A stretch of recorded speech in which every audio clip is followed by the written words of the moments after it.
बिस्मिल्लाहिर्रहमानिर्रहीम। Functional English 2 code 0221 class matric, Allama Iqbal open university Islamabad. आज हम पढ़ने जा रहे हैं असाइनमेंट नंबर 2 स्प्रिंग 2025।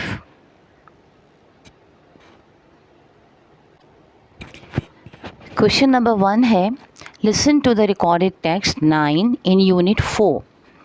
यूनिट 4 में रिकॉर्डेड टेक्स्ट 9 को सुनिए and complete the following table with the relevant information about 3 robbers. और जो टेबल दिया गया है इसको मुकम्मल कीजिए रेलिवेंट इंफॉर्मेशन के साथ। 3 रॉबर्स की, 3 चोरों की जो आपको इंफॉर्मेशन दी गई है उनसे मुताल्लिक, उससे इसको फिल कीजिए। ये एक कॉलम्स बने हुए हैं जिसमें कि 4 कॉलम्स हैं और 1 2 3 4 5 6 इसमें रोज़ हैं। फर्स्ट कॉलम में लिखा है फिज़िकल फीचर्स एंड अपीयरेंस, दूसरे कॉलम में है रॉबर 1, तीसरे कॉलम में है रॉबर 2 और चौथे कॉलम में है रॉबर 3 जिसके बारे में आपको लिखना है। तो फर्स्ट रो में आपने लिखना है एज ग्रुप। तो एज ग्रुप में रॉबर 1 है यंग, रॉबर 2 है 30s और रॉबर 3 है 20s। तीनों की एज हो गई। उसके बाद है आपके पास एज ग्रुप के नीचे है हाइट। तो हाइट में रॉबर 1 है टॉल और रॉबर 2 के बारे में बताया था एवरेज 5 फीट 7 इंच और 6 इंचेस, और रॉबर 3 की हाइट नहीं बताई गई है। फिर हाइट के बाद है colour and size of eyes. Colour and size of eyes में रॉबर 1 है ब्लैक एंड स्मॉल, रॉबर 2 और रॉबर 3 की आइज़ का कलर और साइज़ नहीं बताया गया है। इसके बाद है hair colour and style. Hair colour और स्टाइल में रॉबर 1 में है लाइट ब्राउन, रॉबर 2 में है लॉन्ग हेयर एट बैक और रॉबर 3 के हैं nicely trimmed hair, black hair. ठीक है। ड्रेस के उसके बाद है ड्रेस। रॉबर 1 है trouser and blue colour half sleeve shirt. Number 2 में है रॉबर 2 का है blue jeans and stripe white and black shirt, और रॉबर 3 का है शलवार कमीज़ एंड वेस्ट कोट।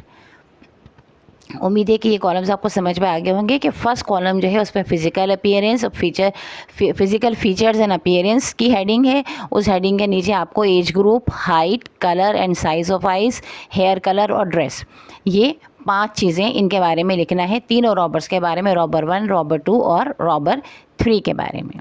ये हो गया हमारा क्वेश्चन नंबर 1। इसके बाद हमारा क्वेश्चन नंबर 2 है, read the chart given on page 69 of unit 4 carefully and describe the following people. रंगा के गौर से पढ़िएगा 69 यूनिट 4 पेज 69 पर जो आपको चार्ट दिया गया है, और फिर आप मुंदरजा झेल लोगों को डिस्क्राइब कीजिए। और डिस्क्राइब करने में है number 1 your father, number 2 your mother, number 3 your friend, number 4 your teacher, यानी अपने वालिद, अपनी वालिदा, अपने दोस्त और अपने उस्ताद को डिस्क्राइब करना है। तो आइए चलें इसका सलूशन देखते हैं। माय फादर में आप लिखेंगे my father is a kind and handsome man. मेरे वालिद एक मेहरबान और हैंडसम यानी खूबसूरत आदमी हैं। He is in his 40s, वो अपने 40 साल में हैं, 40वें साल में हैं। And has a fair complexion, और उनका गोरा रंग है। He has a broad face, उनका चौड़ा चेहरा है। Dark brown eyes, dark brown गहरे ब्राउन कलर की आइज़ हैं। And a neat beard without a moustache, और साफ़ सुथरी दाढ़ी है। एक तो होती है ना झंकार जैसी, और एक होती है बिल्कुल प्रॉपरली ट्रिम्ड हुई, कटिंग हुई भी। तो प्रॉपरली ट्रिम हुई उनकी दाढ़ी है। मॉस्टेश मूछें नहीं हैं। He is tall and strong, वो लंबे और मजबूत हैं। अबाउट 6 फीट इन हाइट, तकरीबन 6 फीट हाइट है। फुल स्टॉप आ जाएगा। माई फादर इज़ ऑनेस्ट, मेरे वालिद एक ईमानदार, humble and speaks the truth, मेरे वालिद ईमानदार हैं, मेहरबान हैं और सच बोलते हैं। He runs his own business and works very hard to support our family, वो अपना ख़ुद का बिज़नेस चलाते हैं और या अपना बिज़नेस करते हैं और बहुत सख्त मेहनत करते हैं फैमिली को सपोर्ट करने के लिए। I respect and love him very much, मैं उनकी इज़्ज़त भी करती हूँ या करता हूँ और बहुत ज़्यादा प्यार करता हूँ या करती हूँ। उसके बाद है my mother. My mother is a very loving and caring women, मेरी माँ एक बहुत प्यार करने वाली और ख़याल करने वाली ख़ातून है। She is in her late 30s, वो अपनी लेट 30s में है, यानी 35 से ऊपर की हैं। And has a soft pleasant personality, और उनकी बहुत सॉफ्ट, नर्म और खुशगवार शख्सियत है। शी हैज़ अ फेयर कम्प्लेशन, उनका गोरा रंग है। बिग एक्सप्रेसिव आइज़, और बड़ी बड़ी उनकी आँखें हैं। एक्सप्रेसिव हैं यानी कि जज्बात से भरी हुई हैं या एहसास से भरी हुई आंखें हैं। And always wears a warm smile, और हमेशा उनके चेहरे पर एक मुस्कुराहट रहती है।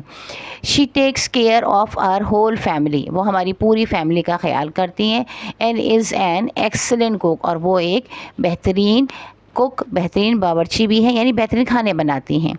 She manages the house hold very well, वो घर का बहुत अच्छी तरीके से ख्याल करती हैं। And always helps me with my homework, और हमेशा मेरे होमवर्क में मेरी मदद करती हैं।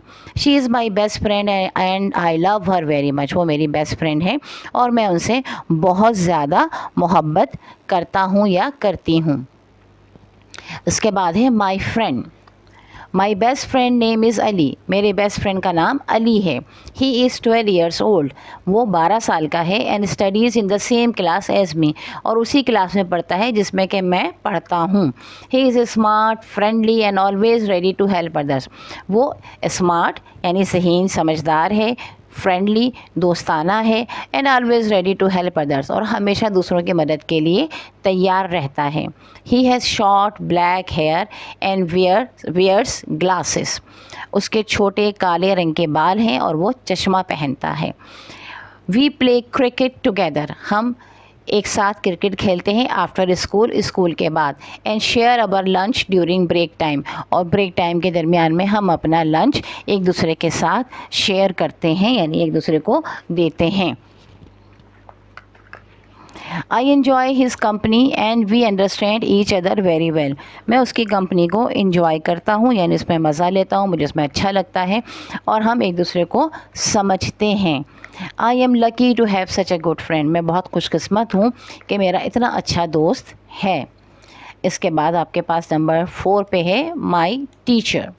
माई favourite teacher is Miss Sana, मेरी पसंदीदा टीचर मिस सना हैं। शी टीचेस अस इंग्लिश, वो हमें अंग्रेज़ी पढ़ाती हैं। She is a kind and polite women, वो एक मेहरबान और नर्म को खातून हैं, यानी कि नर्म मिजाज हैं। She explains the lessons clearly and help us when we do not understand, वो सबक को बहुत अच्छी तरह से समझाती हैं और जब हमें समझ नहीं आता है तो हमारी मदद भी करती हैं। She wears neat and simple clothes, वो साफ़ और सादा कपड़े पहनती हैं। And always comes to class on time, और हमेशा क्लास में वक्त पर आती हैं। She encourages us to read books and improve our language skill, वो हमें हिम्मत देती हैं, हौसला देती हैं कि हम किताबें पढ़ें और अपनी अंग्रेज़ी को, अपनी ज़बान को, अपनी पढ़ने की लैंग्वेज स्किल्स को जो है वो बेहतर करें।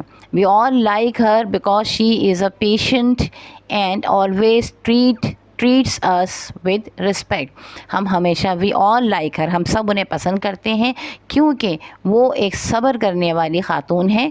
पेशेंट यानी सब्र से काम लेने वाली ख़ातून है, यानी बहुत ज़्यादा डांटती डपटती नहीं है, फ़ौरन ही गुस्से में नहीं आ जाती हैं, इसका मतलब ये होगा। और हमेशा हमारे साथ इज़्ज़त से पेश आती हैं। दिस इज़ वेरी इंपॉर्टेंट कि टीचर्स को अपने बच्चों के साथ बहुत इज़्ज़त से पेश आना चाहिए। इसके बाद है question number 3, unit 5 deals with using a library. Unit 5 deal करता है, बताता है, पढ़ाता है हमें यूजिंग अ लाइब्रेरी, के लाइब्रेरी को कैसे इस्तेमाल करें। गो टू पेज 93, पेज 93 पे जाइए and right about 4 different kinds of reference books, और 4 मुख्तलिफ़ तरह की रेफरेंस बुक्स के मुतालिक लिखिए। What importance does each book give, क्या अहमियत हर एक किताब की है। तो जवाब है 4 different kinds of reference books and there importance, ये हमारी हेडिंग है. Number 1, dictionary.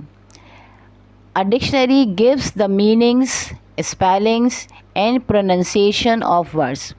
डिक्शनरी हमें मानी, हिज्जे और तलफ़ुज़ देती है अल्फाज का.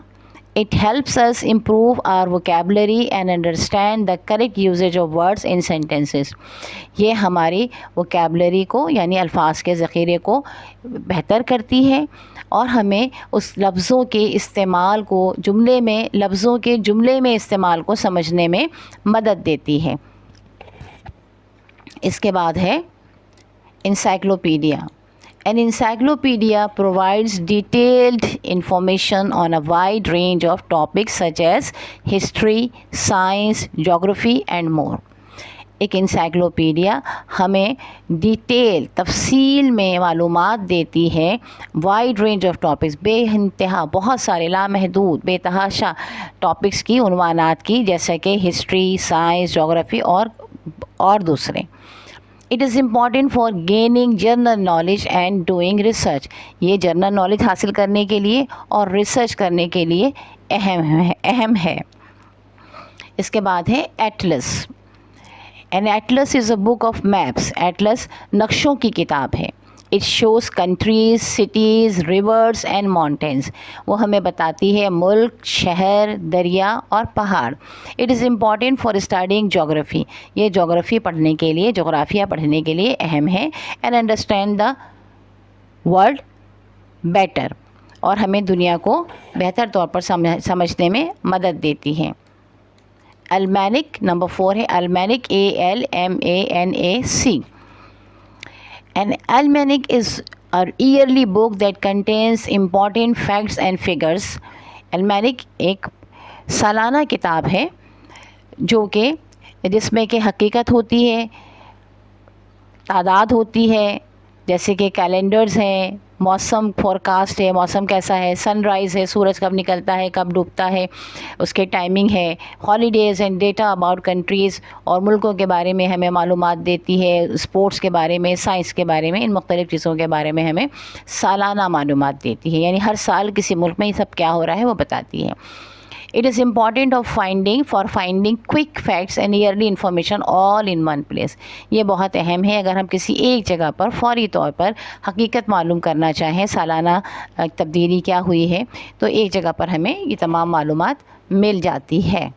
इसके बाद है हमारा question number 4. Read unit 5 carefully and answer the following questions. Unit 5 को गौर से पढ़िए और इन सवालों के जवाब दीजिए. Number 1, what are the 3 good reasons to use library. Library को इस्तेमाल करने के 3 अच्छी वजूहात क्या हैं. जवाब है here are 3 good reasons to use library. Number 1, source of knowledge. The library has many books on different subjects that helps us learn new things and gain knowledge. Library में बहुत सारी किताबें होती हैं मुख्तलिफ़ सब्जेक्ट पर और वो हमें मदद देती है नई मालूमात को समझने में और नई नॉलेज को, नए इल्म को हासिल करने में. Number 2, peaceful environment. पुरसुकून माहौल. Libraries are quiet places where we can read, study and do homework without any noise or disturbance. Library एक खामोश जगह होती हैं, यानी पुरसुकून जगह होती हैं जहाँ पे कि हम पढ़ सकते हैं, हम अपनी पढ़ाई कर सकते हैं, अपना होमवर्क कर सकते हैं बग़ैर किसी शोर और डिस्टर्बेंस के. Helps in research. नंबर 3 है helps in research and projects. Research में और प्रोजेक्ट्स में मदद देती है, यानी तहक़ीक़ी काम करने में और प्रोजेक्ट करने में मदद देती है. Libraries provide useful materials like reference books, newspapers and magazines that help students complete their assignments and school project. Libraries हमें मुहैया करती हैं रेफरेंस बुक्स, न्यूज़पेपर और मैगज़ीन जो हमारी मदद करते हैं अपने स्कूल के असाइनमेंट और या प्रोजेक्ट को कंप्लीट करने में. इसके बाद है number 2, what are the 2 ways books are listed in the catalogue. Question number 2 है what are 2 ways books are listed in the catalogue. जवाब है the two ways books are listed in library और in catalogue are by guide card, by index card in alphabetical order. Number 1 है by guide card, number 2 है by index card in alphabetical order. या आप unit 5 में अगर जाएंगे हमारे video पे तो वहाँ पे आपको और डिटेल में तमाम चीज़ें मिल जाएंगी। क्वेश्चन नंबर 3 है what is a call number. जवाब है Dewey decimal number by which a book is place in the shelf is called a call number. Dewey DEWEY Dewey, ठीक है। अच्छा जनाब, इसके बाद है what are the main reasons to use a dictionary. Dictionary इस्तेमाल करने की अहम वजूहात क्या हैं। जवाब है the main reasons to use dictionary are, अहम वजूहात डिक्शनरी को इस्तेमाल करने की हैं। Number 1 to find word meaning, अल्फाज के मानी तलाश करना। Number 2 to check spelling, number 2 है स्पेलिंग चेक करना। सी टू लर्न प्रोनाउंसिएशन, तलफ़ुज़ को सीखना। Number D to discover word usage और अल्फाज का इस्तेमाल सीखना।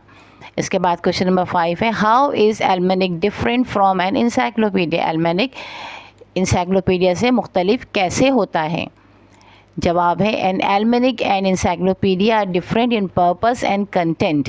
एल्मेनिक और इंसाइक्लोपीडिया अपने मकसद और अपने कंटेंट यानी जो मवाद है उसमें मुख्तलिफ होते हैं। नंबर 1 कंटेंट की हेडिंग डाली हमने, एल्मेनिक उसकी हेडिंग डाली साइड हेडिंग, उसके बाद हम लिखेंगे contains fact statistics and data but about current events, weather, sports, astronomy, holidays and more. It is updated yearly.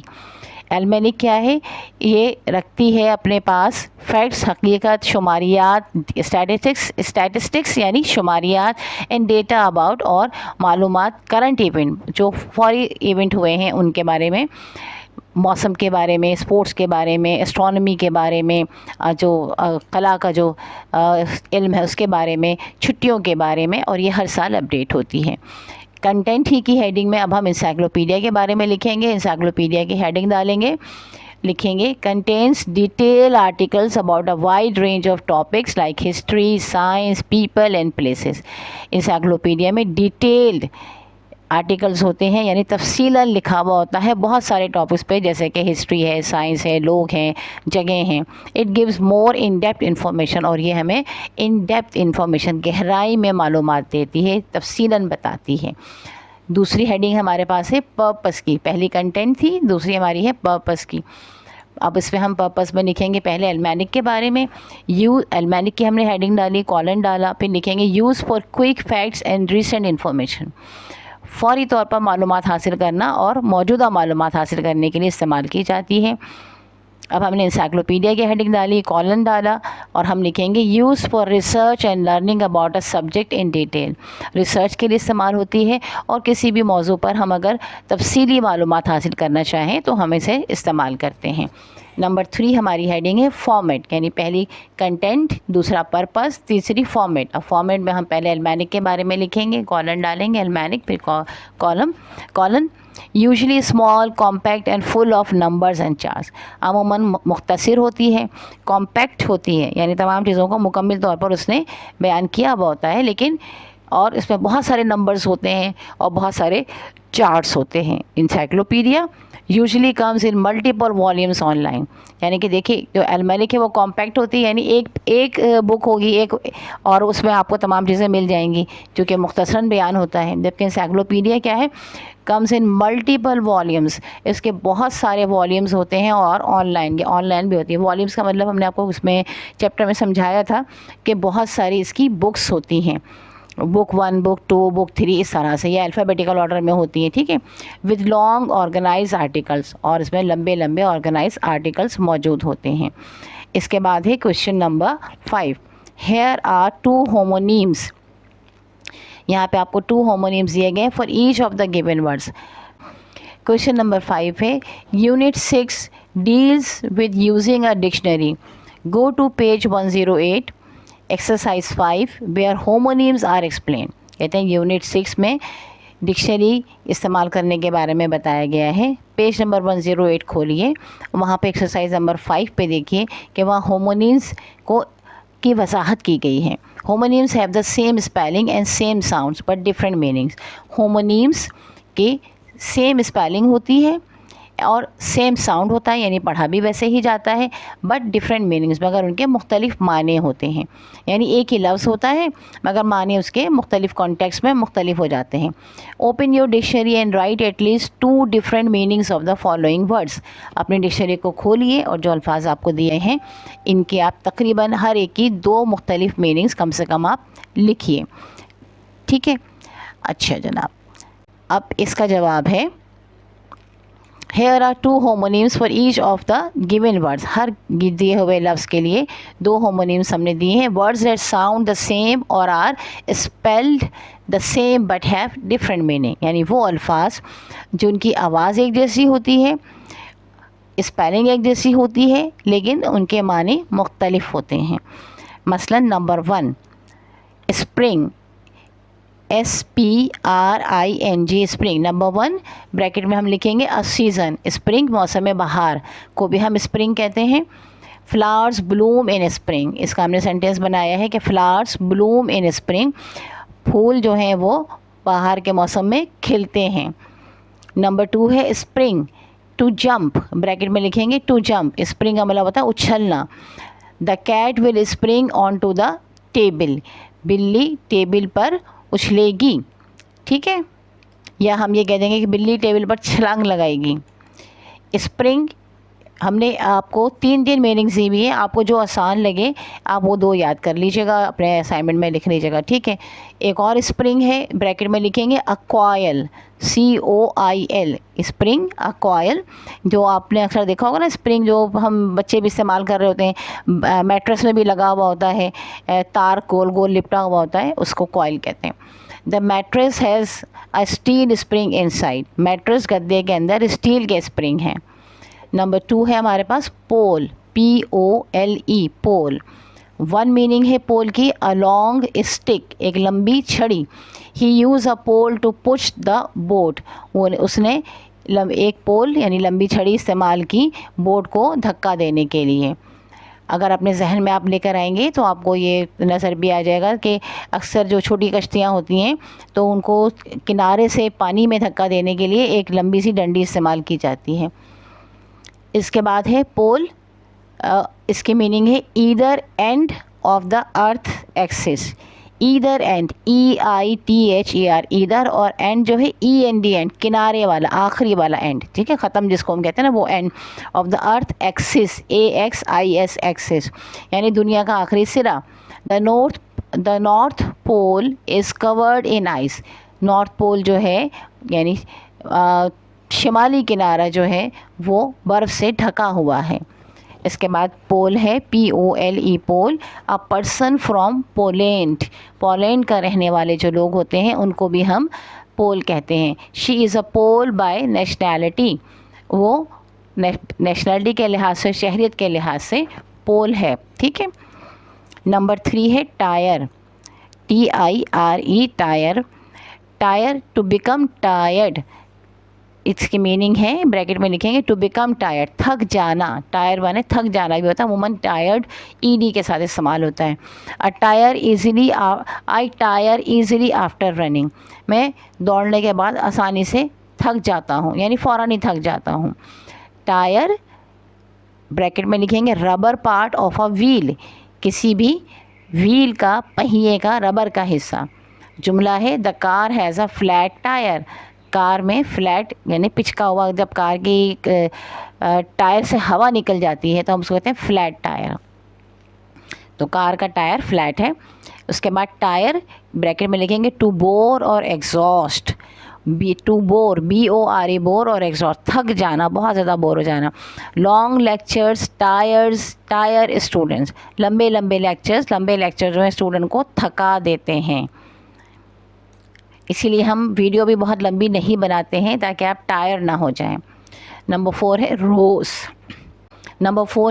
Rose ROSE, रोज़ एक आप ब्रैकेट में लिखेंगे अ फ्लावर, FLOWER फ्लावर यानी फूल। She picked a red rose from the garden, उसने garden से एक red rose उठाया। रोज़ ब्रैकेट में लिखिए past tense of rise, RISE rise, यानी उठने की के पास्ट टेंस जो है वर्ब उठना, उसकी जो पास्ट टेंस है वो है रोज, राइज रोज राइजन है ना। ही रोज फ्रॉम हिज चेयर, वो अपनी कुर्सी से उठा। उसके बाद नंबर 3 पे है रोज अ पिंकिश कलर, ब्रैकेट में हम लिखेंगे अ पिंकिश कलर, पिंक कलर का जो कलर होता है, गुलाबी रंग जो है उसको भी हम रोज़ कहते हैं। शी वोर अ रोज़ कलर्ड ड्रेस, उसने गुलाबी रंग का ड्रेस पहना। इसके बाद है नंबर 5 पे lie, LIE lie। Number 1 lie to tell a falsehood, झूठ बोलना, ब्रैकेट में लिखेंगे आपकी टू टेल अ फॉल्सहुड, झूठ बोलना। He told a lie to his parents, उसने अपने वालिदैन से झूठ बोला या झूठ कहा। नंबर 2 है लाई टू रिक्लाइन, यानी किसी बात से पीछे हट जाना। I want to lie down for a while, recline आराम कर जाना, लेट जाना। तो I want to lie down for a while, मैं थोड़ी देर के लिए लेटना चाहता हूँ, यानी आराम करना चाहता हूँ, जो काम कर रहा हूँ उस काम को छोड़ के थोड़ा रेस्ट करना चाहता हूँ। Lie a position of rest. The book lay in a lie on the table, किताब पड़ी हुई है बेकार टेबल पर, किताब टेबल पर पड़ी हुई है। जो हम जुमला कहते हैं ना, किताब टेबल पर रखी हुई है, किताब टेबल पर पड़ी हुई है, तो book is lying on the table, ठीक है। अच्छा, इसके बाद है question number 6, refer to unit 6, यानी ये आपके रेफरेंस है यूनिट 6 का, page 104। Some words are given in the box, कुछ वर्ड्स बॉक्स में दिए गए हैं। Arrange all these words in alphabetical order, इन सब अल्फाज को आपने अल्फ़ाबेटिकल ऑर्डर में लिखना है। तो अल्फ़ाबेटिकल ऑर्डर में आप जब लिखेंगे तो ये इस तरह से होगा, गौर से सुनिएगा और बिल्कुल एहतियात से लिखिएगा। Number 1 date, number 2 fail, number 3 fate, number 4 hate, number 5 jade, number 6 lake, number 7 late, number 8 mail, MAIL mail, number 9 male, MALE male, number 10 nail, number 11 safe, number 12 sale, SALE, number 13 tail, TAIL tail यानी दुम, number 14 tell, TALE tell यानी कहानी। इसके बाद question number 7 है हमारे पास, read the passage given in unit 6 page 116, search for those simpler words which means almost the same as the different words written in bold. You will find the explanation or simple words from within the text. अच्छा, उन्हें कहते हैं कि जनाब unit 6 में page number 116 पर जाइए, वहाँ पर आपको कुछ आसान लफ्ज़ मिलेंगे। इन लफ्ज़ को पढ़िए, इन बोल्ड में लिखे हुए होंगे, इन लफ्ज़ों को पढ़िए और फिर इसके आसान अल्फाज आपको टेक्स्ट में ही मिल जाएंगे, उन अल्फाज को आप हमें बताइए। तो जनाब वर्ड्स है शेयर, तो शेयर के लिए लफ्ज़ होगा गिव, डिवाइड, टेल, ठीक है, देना, तकसीम कर देना या बताना। इनरिचिंग, रिवॉर्डिंग, वैल्यूबल, ठीक है, इनरिचिंग के लिए होगा रिवॉर्डिंग या वैल्यूबल, दोनों आप लिख सकते हैं। ऑड, AWED ऑड, नंबर 3 पे लिखा हुआ है, इसका होगा amazed, surprised. Number 4 ritual, RITUALS rituals का होगा कस्टम्स, ट्रेडिशंस। अप्रोच्ड, नंबर 5 पे लिखा है अप्रोच्ड यानी मेथड, वे, WAY वे, तरीक़ा। नंबर 6 पे है ओवरवेलमिंग, ओवरवेलमिंग का होगा टू मच, TOO2 फिर मच, MUCH मच, बहुत ज़्यादा, अनबियरेबल, नाकाबिल बर्दाश्त। नंबर 7 पर्सपेक्टिव, पर्सपेक्टिव का होगा पॉइंट ऑफ व्यू, ओपिनियन, ठीक है, point of view comma opinion, दो अल्फाज हमने आपको सबके बताए हैं। ड्रास्टिक, ड्रास्टिक का होगा एक्सट्रीम्स, एक्सट्रॉन्ग, ठीक है, एक्सट्रीम, EXTREMES एक्सट्रीम्स और कॉमा फिर इसके बाद स्ट्रॉन्ग, दूसरा लफ्ज़ है स्ट्रॉन्ग। नंबर 8 है रेफर बैक टू यूनिट 6, दोबारा यूनिट 6 पर जाइए, एक्सरसाइज 16 को देखिए। Read the given words and right synonyms of each word, जो अल्फाज दिए गए हैं इनको पढ़िए और फिर इन जैसे ही अल्फाज, इनके जैसे मायनों वाले अल्फाज, सिनोनिम्स कहते हैं। देखिए पहले हमने कहा था होमोनिम्स, अब है सिनोनिम्स, यानी मुख्तलिफ अल्फाज होंगे, मुख्तलिफ स्पेलिंग होगी, लेकिन माने एक जैसे ही होंगे। वो लिखिए। तो नंबर 1 है इररेलेवेंट। इररेलेवेंट का सिनोनिम होगा अनरिलेटेड, अनइम्पॉर्टेंट। ठीक है, अनरिलेटेड, UNRELATED,